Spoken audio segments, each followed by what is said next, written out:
Another episode. I've only been in a little bit today. I've just welded in the scuttle panel and I've put those on. Obviously I want to see how much I've still got to play with that wing. I'm not leaving it as it is. I need to be able to fettle that wing and make sure it's right, but I put the grill on just to see how much you can actually see. I want it as perfect as possible. I know I'm not going to get perfect, but I want it as close as possible. And to be honest with you, it only needs mils. So that is what it looks like at the minute. So when you look down here, there's like a gap there. I need to close. It's only up to here, so I've got about that much. Just goes to there. And obviously I need to push it in a bit. Pull that wing out a bit. Something like that. We'll sort it. That's damaged, is that? Just noticed that grill. That grill's damaged. And when I want to screw this in, there's nowhere to screw it into. Are these supposed to be? You know, when you screw it in, how am I supposed to attach it to the front? There's nowhere to. On my other one, obviously there's screws across the top of there, so you can screw that in, but how do you screw this bottom bit in? I don't know. It's years ago since I took one of these, probably 2009, and I don't think the grill that were on my British Open Classic was like this. And then the one before that were a British Leyland one, and it wasn't like that. I'm sure that's a Cooper one, but obviously screw in there, screw. There's a screw hole there and a screw hole there, but then there's nothing. There's like rivets in it. I don't know how you're supposed to put them in unless these corner things come off, and then you screw the black back plate to it, and then you put those plastic things over the top of them. I'm not sure. But I've welded in those. Some of them are alright, some of them are crap, but I ain't bothered. Once I've grinded those down, they'll be fine. And what I'm going to do, I'm just going to take some of that off as well to make it flush, because it's flush over there but then comes up, and then it's not flush there, it's wider there, so I have to cut that down, and then I'll probably put the glass back in and test the glass just to make sure it's right. I don't want to be painting it all and then having to grind bits down. So I've got the rubber in the back window ready to put the glass in the back. That's been in there for months. So once the front window's done, I can get that glass in. So anyway, I'm going off now. I'm ranting, I'm waffling on. So I'll end it now and I'll put a bit more on end of video. I thought I'd try this, so I've been figuring out how to paint without getting too much water in. Now, the company that I work for have been very generous, and they've lent me, not yet, but they're going to lend me a filter system where I plug it onto the end of my compressor, and it'll help reduce the water. Because what I've got to do, I've got to paint I'm going to paint various bits in this garage. Not the actual car, not the actual outside, because I'm going to put that in an oven, but I've had this gun since 1998, and the thing's beautiful. It still paints now. I can still use this now. I don't use it because I've got my DV1 now on me, but yeah, so I brought this home to test it, and it's a fantastic little gun. The air's coming through there because I need to seal it up.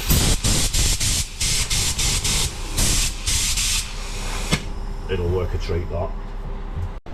Right, so what I'm working on at the minute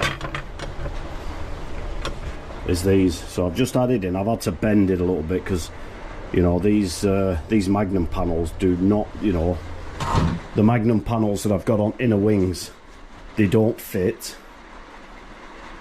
any of my Heritage panels.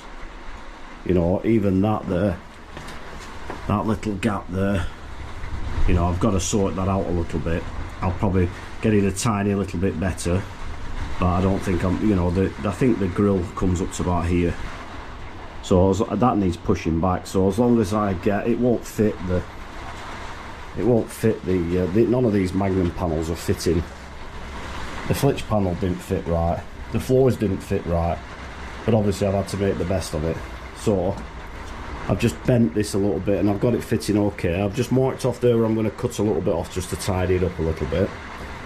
And I'm going to drill some holes in the top of there to weld it to. I've got that one to drill yet, to weld up.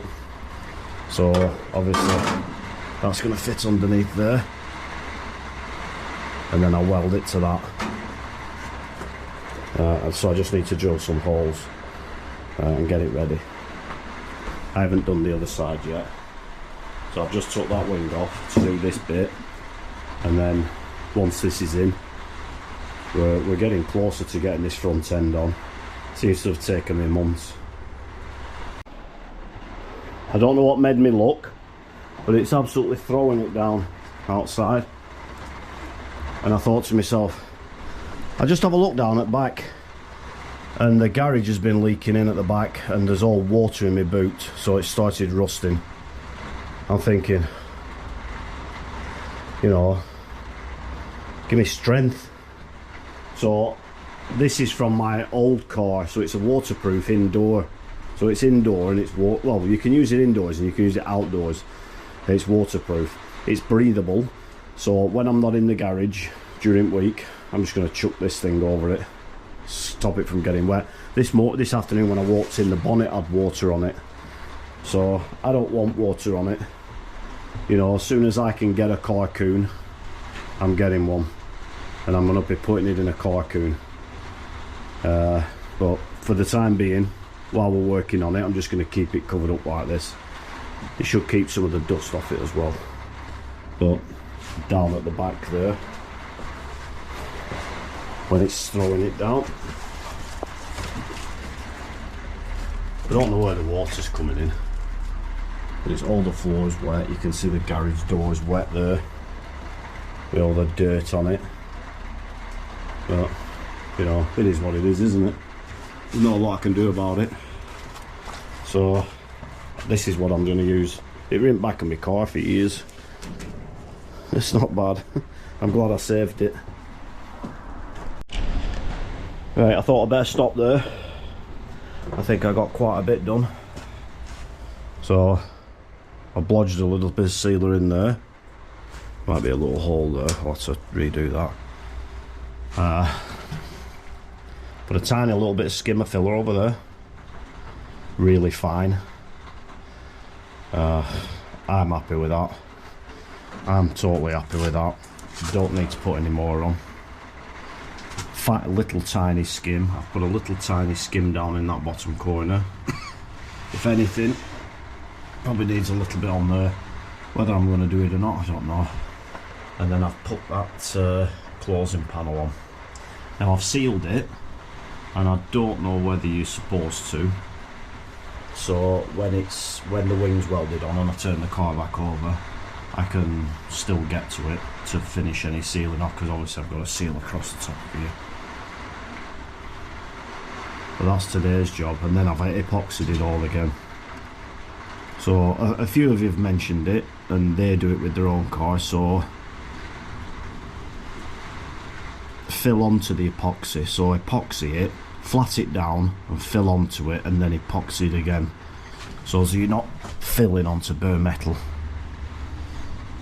Some people have said it before, and that's the way to go. And I filled over the top of there. I don't know whether you're supposed to do that, but I think I've missed a little bit in that gap. It's quite difficult trying to do it in this little corner here. But I'm happy with that. I'm happy with that finish. It looks okay. I'm not happy with that down in that bottom corner. I'll probably put a little skim in it there. You can see where the filler is.